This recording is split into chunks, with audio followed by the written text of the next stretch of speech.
control and anxiety go hand in hand. If we have control over something, our anxiety levels are lower. If we don't have control over anything, our anxiety levels peak.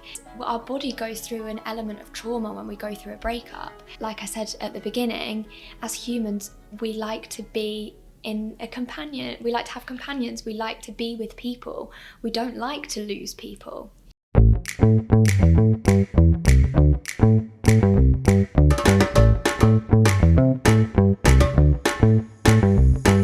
Hey guys, and welcome back to another exciting episode of Catch-Ups in My Kitchen with me, Georgia Simmons, host of the podcast.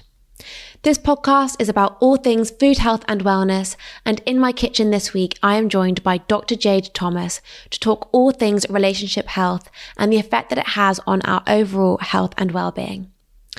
Dr. Jade Thomas is a psychologist and she deals with a whole range of different issues with her clients. But one area I really wanted to focus on in this episode was relationships, whether that be romantic relationships or friendships, and the way that this affects how we feel and our overall health. In our 20s and in our early 30s, this is a time where relationships come and go, but it's a time where it really impacts how we feel in ourselves. So I wanted to kind of deep dive into all of these issues today. I think this will appeal to every single one of us. We've all had our own experiences with relationships and it can be really tough. So I wanted to speak to Dr. Jade today about her advice, what she speaks to clients about, and the kind of cases that she sees. I also wanted to kind of flip this on its head and talk about how she deals with her own mental health. Through helping others, that can have a massive load on her own personal mental health, but what practices she uses to feel the best version of her. This episode was so amazing and so insightful. There are so many amazing takeaways that I think you're going to love. Before we jump in, I would like to ask you a little favor. If you don't mind, sharing and subscribing. Honestly, a little follow of this podcast goes such a long way and it really helps the podcast grow. So in advance, I want to say a huge thank you for all your support. It really does mean the world. Now let's get stuck in.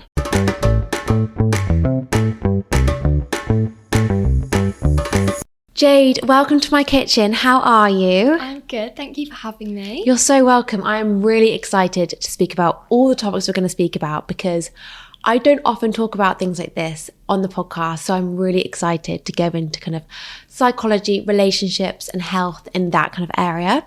Before we do you mind giving a quick elevator pitch and introducing yourself, who you are and what you do? Of course. So my name is Dr. Jade Thomas. I'm a HCPC registered psychologist and the founder and clinical director of Luxe Psychology practice, which is a private practice for all things related to psychology, mental health services. So we offer psychological therapy, we offer psychologist assessments, ADHD assessments, medical legal reports, everything across the board. The types of clients that I see is such a wide range of clients. So it might be anything from anxiety, low mood, depression, eating disorders, relationship issues, couple work, family work. So yeah, that's me. Amazing. I mean, there's so much in that and also so much for you to witness and experience, which we'll go into as well. Because I think there's often two sides to where I want this conversation to go. Often talking about your clients and what you see, but also how you then cope. Because I think it's quite a lot on your own personal load. For sure. So we'll go into that. Before we do, we have a quick fire round about all things food, kind of kick things off. So cook in or eat out? Oh, eat out. Favourite restaurant in London? I'll have to say where I was the other night, which is Cicconi's Mayfair. Yeah. Classic. You can't go good wrong. Good food, yeah. Good vibes. And I went there for my birthday, so lovely. It was just yeah, good vibes. I love that. Go to Deliveroo? Oh, I don't know. Probably Chinese or sometimes pizza. I'm quite an easy. Let's just get pizza. Pizza can be an easy one. Also, you can't really make a good pizza at home. Yeah. So I feel like it's a good takeaway. It's one of those that you've got to get out or you've got to order it in. Yeah, completely. Go-to cuisine? Italian. Yeah. What's your go-to fridge or cupboard staple, which isn't the basics? Oh, that's a good question. Fridge or cupboard staple? I'm a very savoury kind of girl. So like crisps. I just love crisps. That's Yeah. probably a really basic answer. No, someone's actually said that before, and I was like, yeah, I get it. And like no specific crisp, any crisps, I'll eat them. I love it. My mum is exactly the same. She's like, give me crisps now. I'm like, okay, I get it. It's your weakness. Yeah. And your favourite dish to cook at home? Again, sticking on the Italian theme, pasta. I admit I'm not the best cook. I'm trying to get better. But pasta, I feel like you can experiment with. You can get a bit creative, and it's easy. And everyone likes pasta. Yeah, who doesn't love pasta? Okay, so firstly, I want to talk about just generally in the practice. Obviously, mental health, your kind of well-being is something that everyone's a lot more aware of now. Yeah. And probably we're all a bit more self-aware, and we probably look into ourselves a bit more now than we probably have 10 years ago. Yeah. So what kind of cases do you tend to see most at the clinic?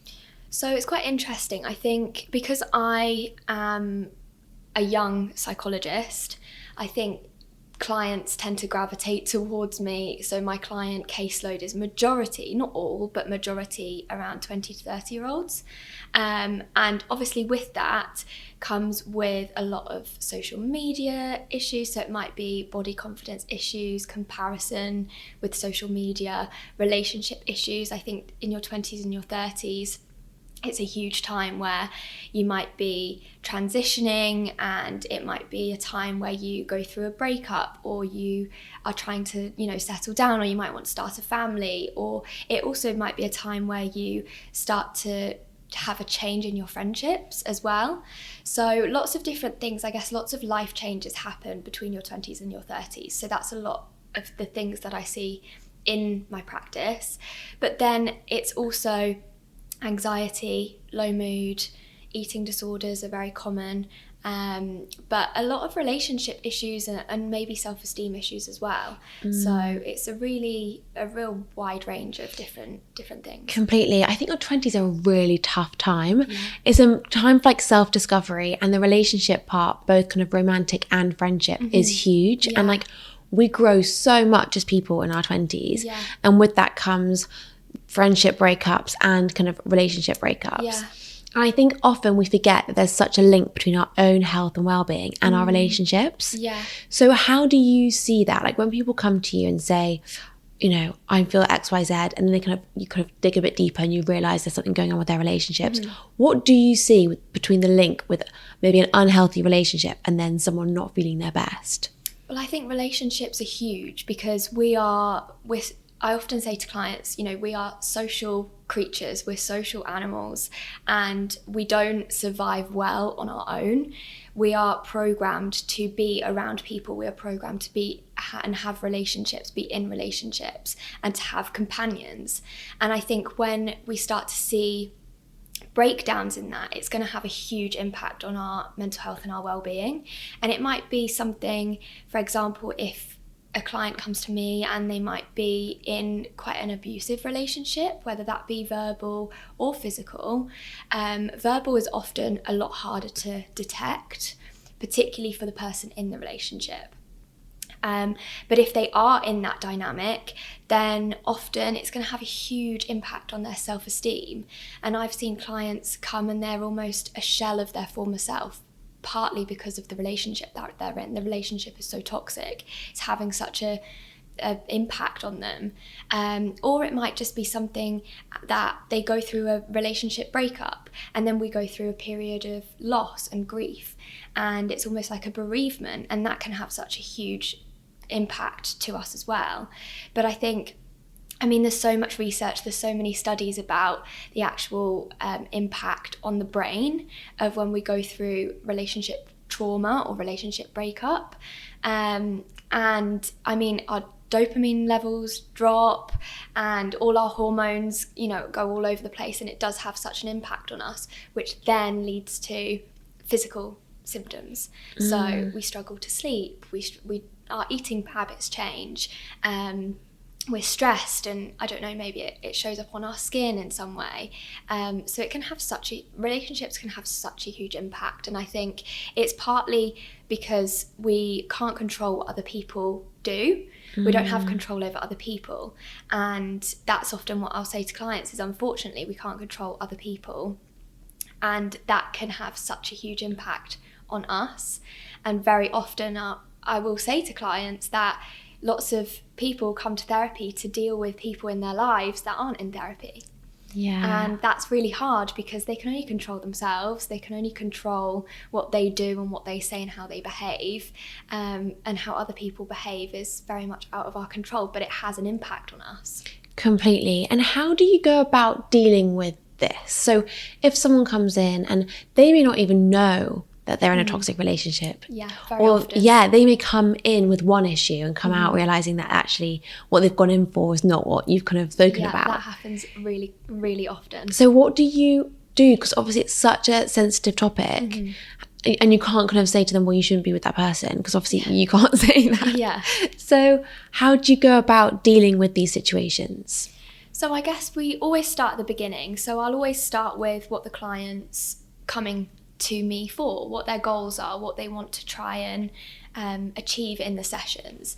And it might often, very often, it's sometimes not something that they realise is an issue. That usually comes a lot later, but we review a lot. We review after every 6 or so sessions, so we try and review really regularly of this is what you said you wanted to work on, does that still feel important to you, or has something else come up?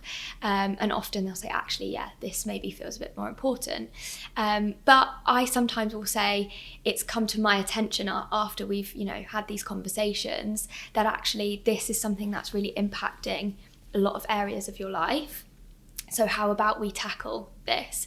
And it's very much like start at the beginning. So if it's a relationship, it would be, okay, so what do you value in a relationship? What's important to you?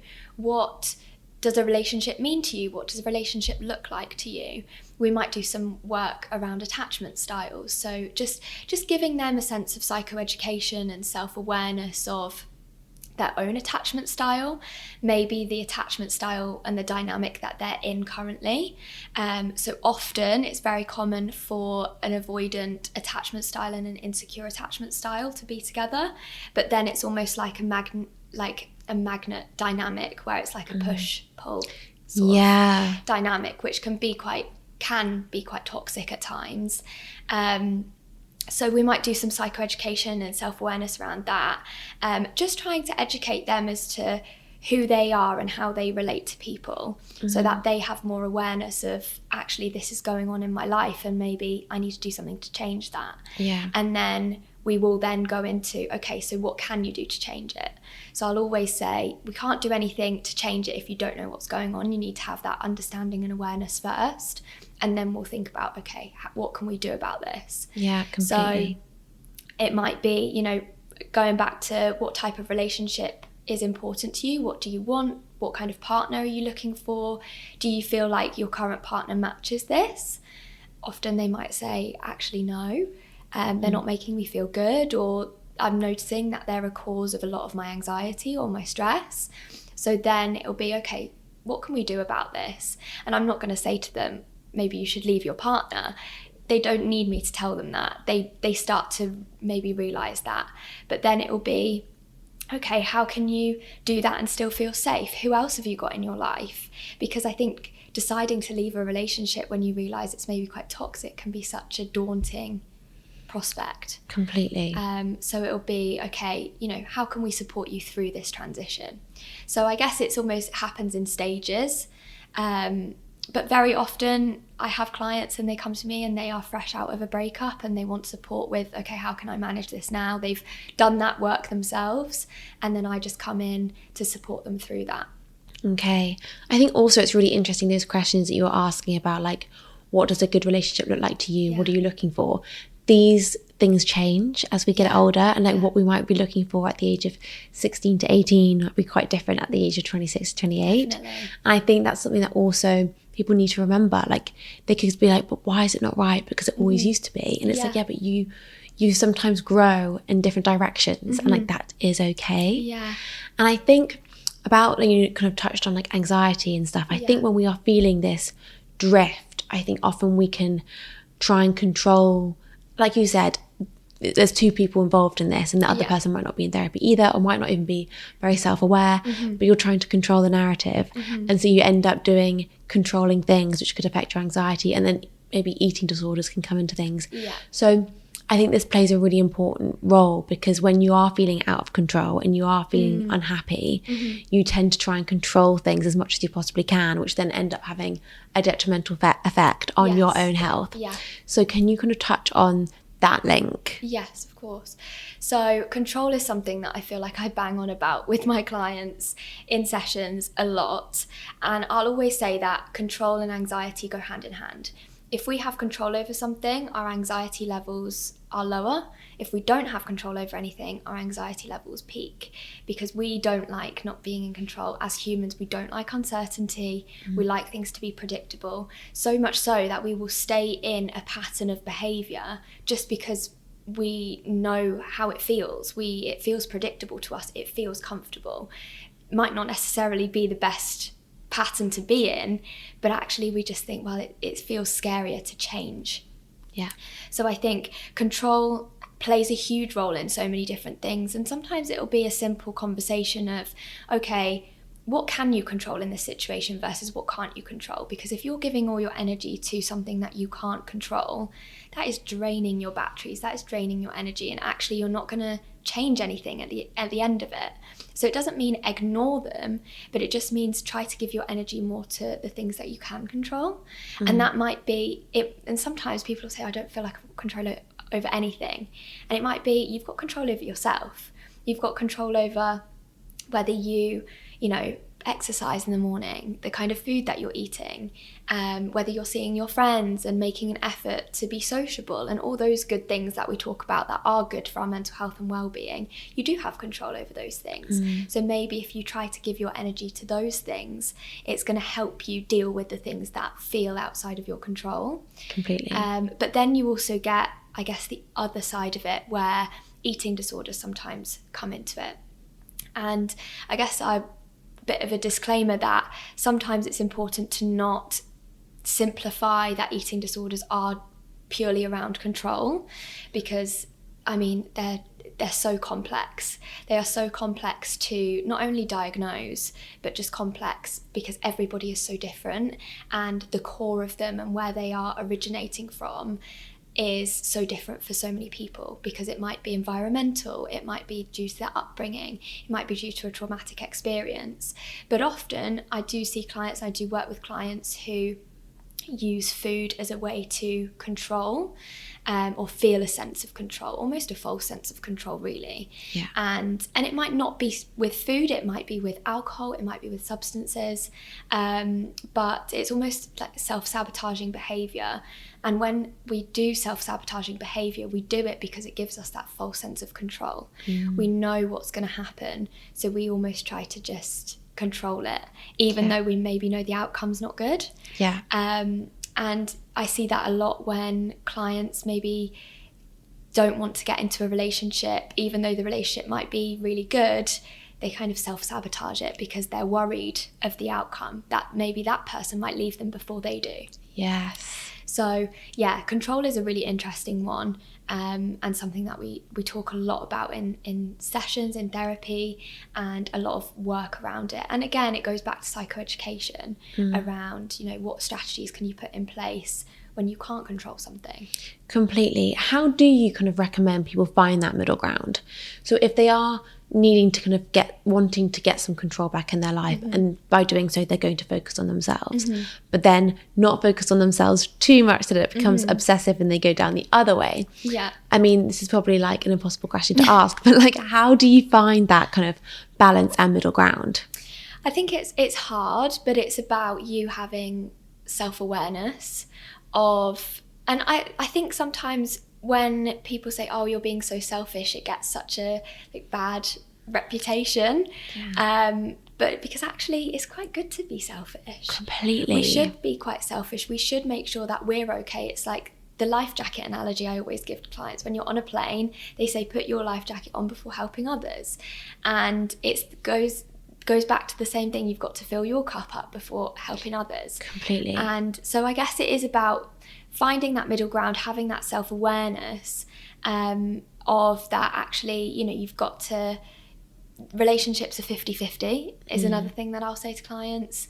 You've got to meet someone in the middle at times. But actually, if you're really struggling and you want to take time out for yourself and to focus on yourself, that's okay too. Completely. Like, no one else is going to focus on you as much as you're going to focus on you. Yeah, exactly. And it's so true. In order to help others, you've got to help yourself first. And that is huge. And like, you can't perform at your best if you're not at your best. So all those things are so true. And I actually listened to a podcast recently, and this girl was saying, it was actually Sarah Ashcroft talking about her breakup.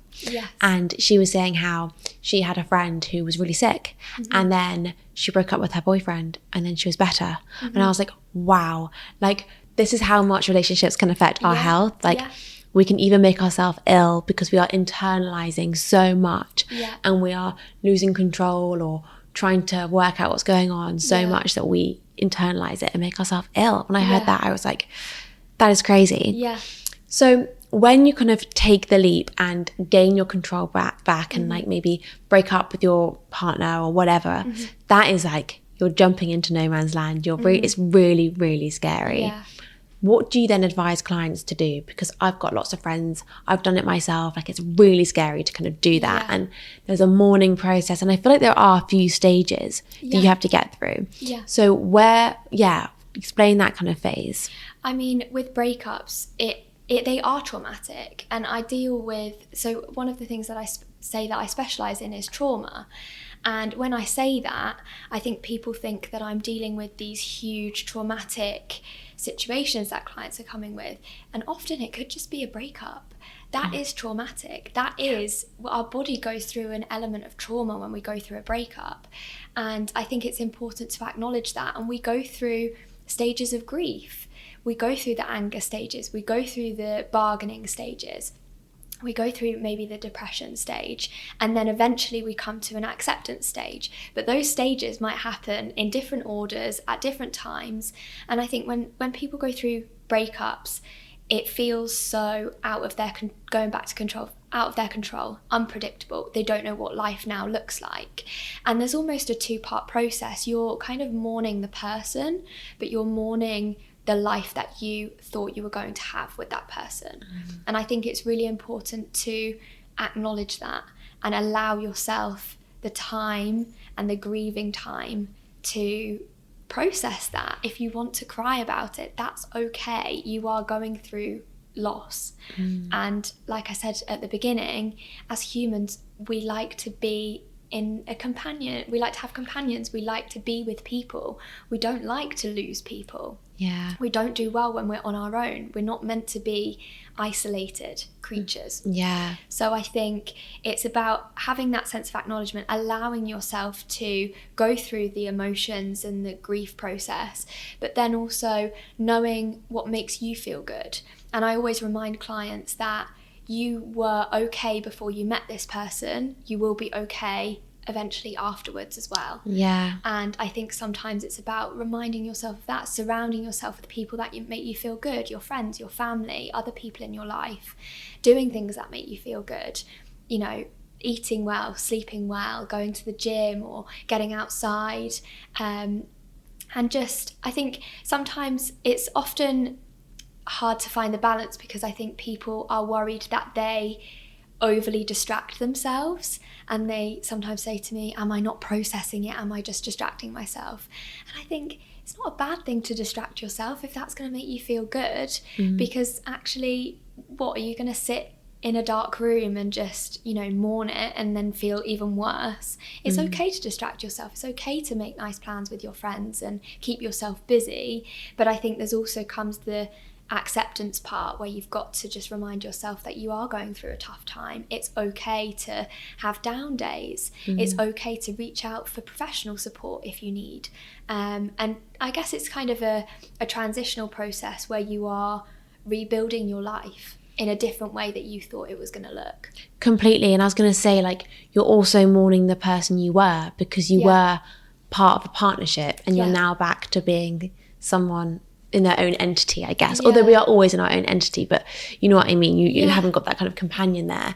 I think that is a huge change. But I always think when something leaves, it leaves room for something else to take its place, and that's really exciting. Yeah. And I think sometimes if you're feeling down about it, maybe you've got to think about, wow, this is really exciting. I've got loads more opportunities coming my way, meeting new people, which I think is really good. But it is interesting. I think having that professional help is really good because it's like having that kind of mirror and it's someone to kind of reflect and help you reflect on the journey.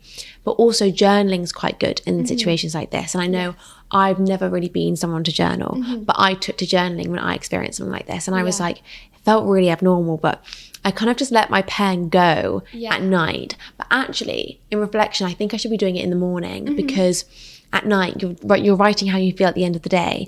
But then you go to bed and you're kind of you're thinking about it all. And I was like, actually, that's not very helpful when it comes to sleep at all. So actually, in the morning, you should probably start journaling by like, right, I feel like this. I want the day to be like this. And that's kind of like a really good self-reflection. Like, I haven't actually gone back and read the journal. It was probably about a year ago now. And if I went back, it'd be really interesting to kind of read those diary entries. Like, oh my God, like it was so interesting. But it is traumatic, like you said, it really is. And also friend breakups, I think this is also sometimes even more traumatic because you always think that partners may come and go and your boyfriend may come and go, but friends, you truly believe that they're forever. And when they're not, you're like, this does not feel right. So let's touch on that. Yeah, of course. Yeah, you're completely right. There's different expectation when it comes to friends. We think that friendships should be easy. We think that friends are going to stay forever. And with relationships, our expectations are different. That we may, like you said, we think that relationships, you have different relationships in your life. You maybe outgrow some and then you meet somebody else. And it seems a bit more that there's changes involved, whereas with friendships it almost seems like it should stay the same, which we know is not true, but that's almost the false expectations we hold around friendships, which I think is partly the reason why friendship breakups are so hard, is because our expectations are different when it comes to friends. And also, if you think about almost the parameters of a romantic relationship, they are completely different to a friendship. So we've almost got goals and checkpoints that you reach in a romantic relationship where you decide that you're boyfriend or girlfriend or whatever, you put a title on it, you're a partnership, you're together, and then it might be that you get engaged, and then it might be that you get married, and then you have a family, and there's these checkpoints that we go through. We don't go through those with friends. So it can leave us feeling really confused when you start to maybe outgrow friendships, and then it can leave you feeling, what did I do wrong? Why did this happen? Why did this friendship break down? But we have a bit more understanding, I suppose, of why a romantic relationship broke down. It could be we wanted different things. It got to a point where it was actually a very toxic relationship. It's a bit easier for us to kind of take a bird's eye view and see it, whereas with friendships, we don't really do that. And I think that's what can make it so difficult when we do then go through a friendship breakup. Definitely. And I think also we probably experience our friends' checkpoints, and maybe we even compare. And also, if they've suddenly got into a relationship, that might mean that they don't spend as much time with you, and that's quite hard as well. And I think, as we mentioned, in our 20s, we do grow dramatically in such different ways, and sometimes friends grow in opposite directions, and that is fine. But it's really hard pill to swallow, the fact that that's fine, because you don't believe it to be true at the time. Like, you might have experienced so many things with that friend and they could have been amazing for that chapter, but then sometimes chapters close, and I think it's the hardest thing to process because it's just not something that you're ever taught, or you don't see that in films. You see like these heartbreaks and these relationships, it's so sad, but then when it comes to friends, it's always like best friend forever. Sometimes it's not forever. And I think something that I see a lot with younger clients is that they go off to university or college and they have this expectation that they're going to make their friends for life, and then that doesn't happen, and they really struggle with friendships. And I think that's another myth, is you go off to university, you leave your home, you move out for the first time, and you're going to make these friends for life, what if that doesn't happen? Yeah. You then start to think, what's wrong with me? And actually, it doesn't mean that there's anything wrong with you. It's kind of a bit of a myth that you're going to meet these friends for life, because you've got to really find somebody who you align with, and you might not be put in the same residence as them. You might not have the same class with them, and that's actually okay. You will meet friends in other areas of your life at different points in your life as well. And I think it's sometimes a really hard thing that I see in my practice for young people to navigate, is how to make friends in their 20s and their 30s when maybe, you know, they don't feel like they align with people at university or at their work, and where else are they going to meet these people? And that can be a really hard chapter as well, if you want to make friends but you don't know how to. Yeah, it's like we become less social as we get older, which is really strange, but I guess we're not kind of around as many people, which also seems really strange, because you'd think as you get older you'd be really good at making friends and like you'd be around loads of people, but you kind of start at school and then it's like uni and it's like so busy, and slowly like the pool of people gets smaller and smaller and smaller, which is crazy. But I think it's really nice to have friends at different stages in your life. And like, it was my birthday a couple of weeks ago, and like I had a really nice get together, and I was looking around the table and I was like, wow, I've actually got I've weirdly never been one to have like a big friendship group, but rather than like different people from different stages of my life, and then they all end up getting on and it works really well. But like, I think that's really nice, but it is hard to kind of think about making friends later on in life. But I think you do have friends for different reasons, for different occasions, and you do meet them in all kind of different times in your life, and that's really special. But it is a whole different ball game in terms of like friendship relationships and romantic relationships. Yeah, and I think that's another reason why we put so much emphasis on romantic relationships in our 20s and our 30s, because we maybe don't spend as much time with our friends, or the pool of our friends is smaller than it was at school. So we put more emphasis on the romantic relationships, and if that breaks down, that's why we can find ourselves feeling really lost. Or if a friendship breaks down, again, we can find ourselves feeling really lost. Because it sometimes is maybe, you know, how do I replace this person? Whereas at school, you go and hang out with somebody else, you go and play with somebody else, or you go and sit with somebody else. It's a lot easier, there's more people. Whereas in your 20s and your 30s, that can be really difficult. And often, going back to what you said before, we have to build our life around that loss. And sometimes that's something that I talk to clients about, whether that be a bereavement or whether that be a relationship loss. Any kind of loss doesn't mean that it goes away. It's just about how can you build your life around that. I think always trying to fill the gap in. I think don't try and operate with a hole in it. I think that's just going to make you feel really aware that there's something missing. Like fill it with a new hobby, or fill it with a new run club that you've joined, or fill it with some time for yourself. Maybe that's when you do your workout class, or whatever it is, face mask. It can be anything, but like that little addition to your life, and make it like a ritual and a routine. But it is hard, and I think your 20s is really tough. So you mentioned at the beginning, when I said like what kind of cases do you find that come to your practice, you mentioned social media. What are you seeing with people coming to you? Why is social media something that people are coming to you with? Comparison. So much comparison and body confidence.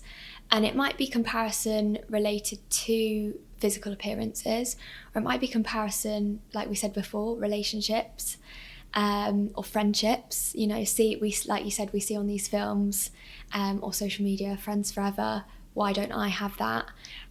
This perfect relationship. Why don't I have that? Or it might be, you know, this body or physical appearance, physical attributes. Again, why don't I have that? Why don't I look like that? And I think that can cause such an impact on people's self-esteem, which is then again something that we work on in therapy. But it's really hard because young people have access to social media so much, and it's everywhere, and it's quite hard to navigate that and to get over that hurdle, I suppose, if you do find yourself getting down a bit of a rabbit hole of comparison, because that is going to have such a detrimental effect on your mental health. Completely. Like they always say, like comparison is like the thief of joy, and it really is. And like if we went back in time before social media, you'd compare yourself to like your local community, to like the shop owner and the pub owner and your mum and dad, your family, like that's who you're comparing yourself to. But now we're comparing ourselves to like the top 1%, and we're comparing ourselves to people who are curating their lives online, and it's really, really hard. And I think social media's got so many benefits to it, don't get me wrong. Like I wouldn't be where I am right now without social media, like at all. But the comparison thing is tough. We all do it. And I don't know how we don't do it. I think it's kind of looking yourself in the mirror and remembering that it's not all real, and maybe that there's so many other external circumstances that are affecting everyone's lives. So like comparing yourself to your local community is more relatable and reliable because like you're in the same location and you have the same surroundings, whereas comparing yourself online is like you're comparing people who live in different countries or have different jobs, have different backgrounds. Their whole like culture is completely different.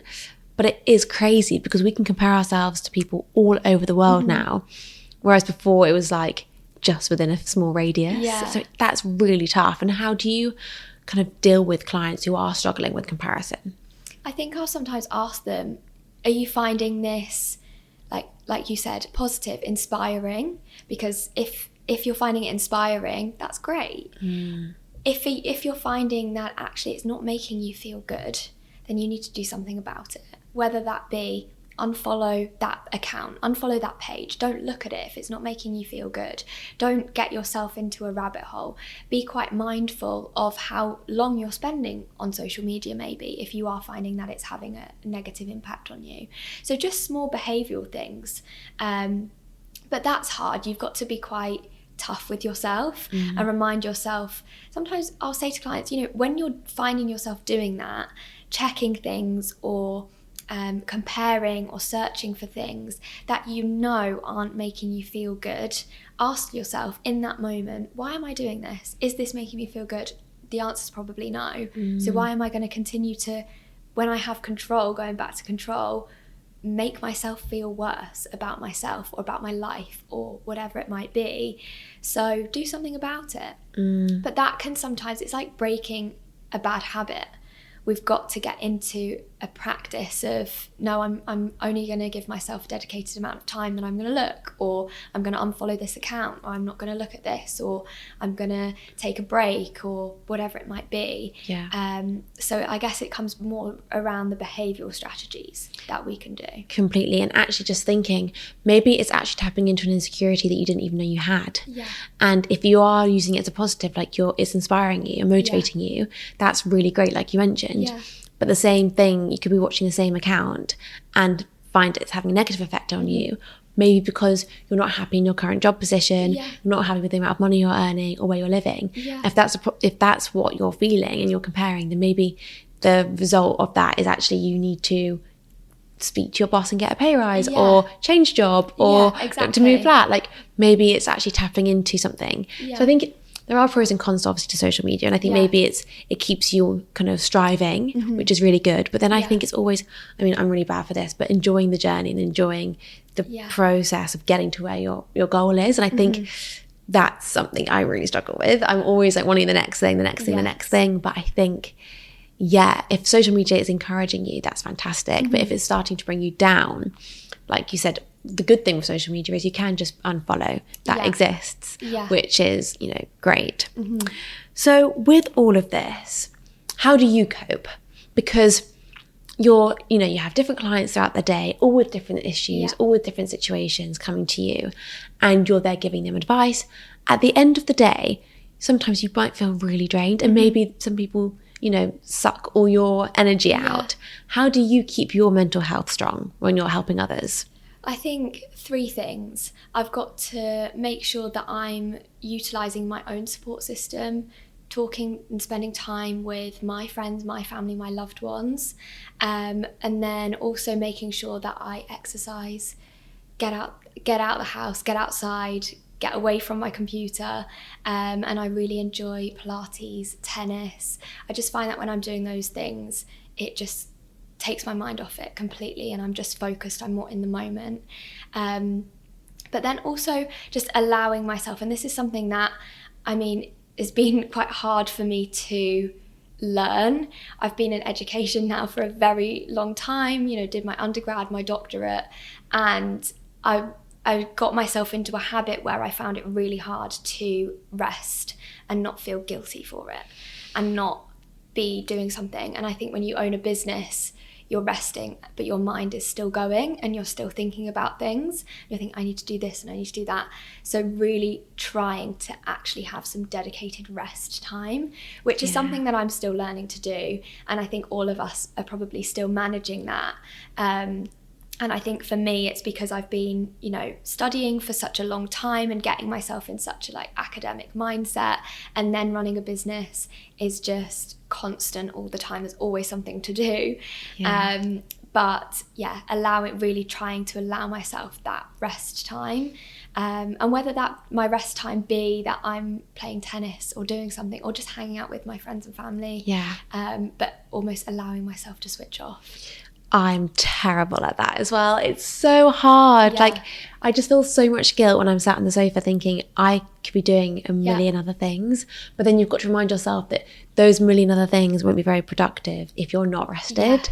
But I struggle so much with that. So you're definitely not alone. But you're right. I think getting outside, doing your hobbies, doing things that you enjoy, fill your cup up for you then to be able to help others.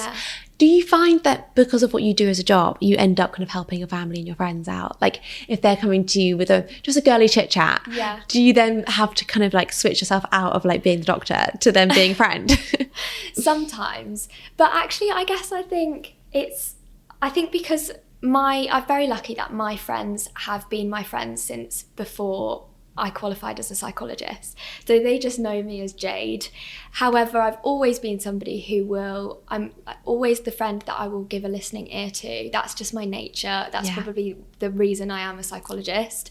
But I'll sometimes say to my friends, if you were a client, I would say this, but as a friend, I would say this. Right. So yeah, I think sometimes if I get a bit too psychologist jargon, particularly my mum will say, Jade, stop being a psychologist like right now, I just want to talk to you, but not often, to be fair. That's nice that she can be like that as well. You're like, sorry mum, sorry, I'm going off on a tangent, like telling you about XYZ, but so I think sometimes, but often I think I manage to step out of the role and step back into it quite easily. It's something that I don't feel like I struggle with that, and I also don't feel like I necessarily struggle with switching off after sessions. I find that quite easy to manage. Okay, that was work time, now this is my time, and I need to really separate that. I think because I've done it now for such a long time, it's something that I'm quite used to, and I think it's part of the role. You've got to do that. You can't carry your whole client caseload burden with you every day. Completely. And when you mentioned like as if you are a client, I'd say this, as a friend, I'd say that. What's the difference between what you'd say as a friend and what you'd say as a doctor? Oh, that's a really good question. I guess it depends on the circumstance. I think as a friend, I might be more direct and say, you need to get yourself out of this situation. But then again, to be fair with a client, I'm not the type of psychologist that brushes around things. I try to be quite real with clients. I don't like to be fluffy, and I like to tell them straight. I don't want them to feel like I'm not answering their questions. I think it's quite an outdated approach where a psychologist or a therapist just nods and okay. I like them to leave and feel like they've got what they came for. So I guess I might just be a bit more brutal with my friends, maybe because I've got that rapport with them. And I guess you know them as well, so you could be like, because I know you so well, I know you've got to get out of this, or I know that he's not right, or I know that this is what's going on. Yeah, and I'll say with clients, I'll say, look, I'm not an expert of you. I haven't lived your life. I don't know. And also I think it's important to remember that with clients, they will talk about people in their life. I don't know those people. I only know my client. Whereas with my friends, they'll talk about people and I will have met their partner or I know their family. So it gives me a bit more of an insight, I suppose. Yeah. Or maybe I've even lived part of their life with them, with my friends. Whereas I'll always say to clients that I'm not an expert of you. I haven't lived your life. I haven't lived your experience. I'm just coming in with the psychological expertise and knowledge, and we'll work together as a team. You bring the expertise of yourself, I'll bring the psychology expertise, and we'll work together. So nice. I guess that's different with a friend, because maybe I'm not coming in as the psychological expert with my friends. I'm coming in as their friend. Completely. So we have 2 final questions to wrap things up. If someone's listening right now and they kind of want to take control of their life, maybe they're feeling out of control. I feel like control has been like the key word here. They're feeling out of control. And they kind of want, some like self-reflection. They want to gain a bit more of that control back. Do you have like 3 pieces of advice you could give someone who could like end this episode and they could like add it into their everyday to feel more them? Yeah. So the first thing that I would say is, particularly, I think it can be very overwhelming and people can feel like they get all these tips and hacks and stuff like that, and it can feel really overwhelming, or their thoughts can feel really overwhelming. So what I always say to clients is, let's strip it back. Let's go back to basics. And this is where the self-care comes in. If you are not sleeping well, eating well, exercising, getting outside, socializing, you are going to struggle with all the emotional stuff. It's going to be 10 times harder to then deal with any emotional stuff on top of that. And I often reference Maslow's hierarchy of needs, the triangle. You've got to make sure that your basic psychological needs are being met before you can reach the top of the triangle, almost like your optimum level of functioning. So that would always be what I'd say, is if you're struggling, you're feeling overwhelmed, you almost don't know where to start, just strip it back. Don't overcomplicate things. Go back to basics. Just have a think about, what am I exercising? Am I seeing my friends? Am I doing things that make me feel good? The next thing I would say is sleep. Sleep is crucial. If we're not sleeping well, everything else is harder. Yeah. And emotions are heightened and everything else just feels like we're climbing a mountain. And I think something with sleep that is a bit of a myth is that we need 8 hours. Everybody's different. Some people need 8 hours, some people need 10, some people can function on 6. Everybody is so different. So I think I always say to clients, quality over quantity. Focus more on the quality of your sleep rather than the quantity. Think about what your nighttime routine is, what your morning routine is. Make sure that when you go to bed, you are really sleepy, so that you're not lying in bed wide awake, because what that's almost sending the message is that your bed is the place where you are awake. And I think just try and focus on the quality rather than the quantity. Yeah. And then I think when it comes to, if you want to take control, break bad habits, adopt new habits, then it's about make bad habits harder and make good habits or healthy habits easier.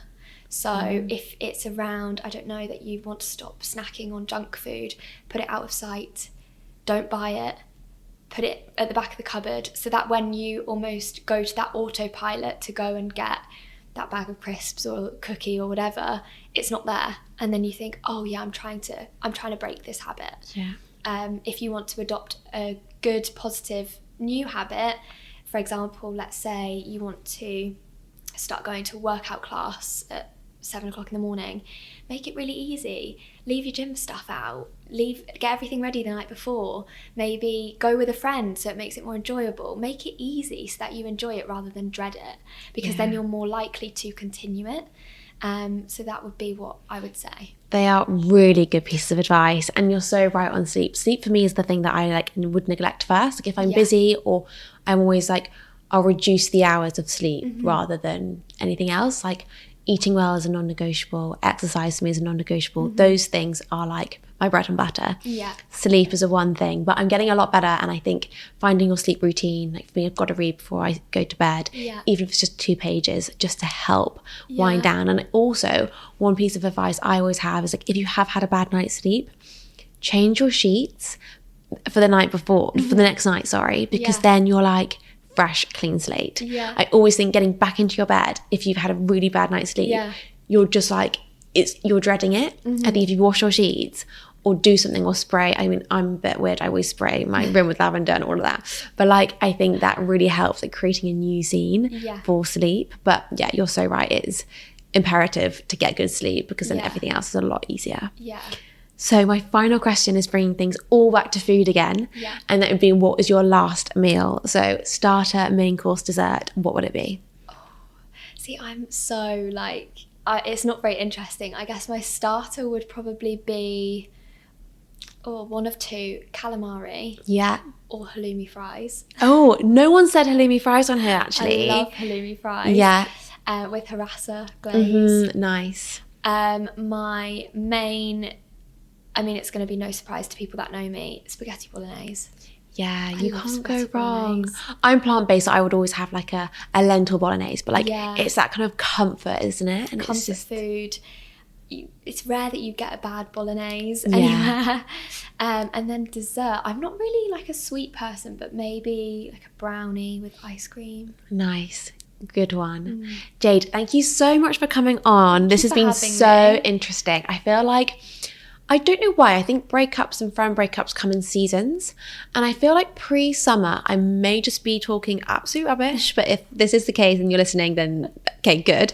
I feel like pre-summer is a time when people do reflect about their relationships a bit, and it's like a bit of a season for things changing, and I think this time is really good for people. It's 6 months, into the year, a great time for self-reflection. And I think this episode will be really, really good for people. So thank you so much for coming on. It's been so interesting. I've really enjoyed it.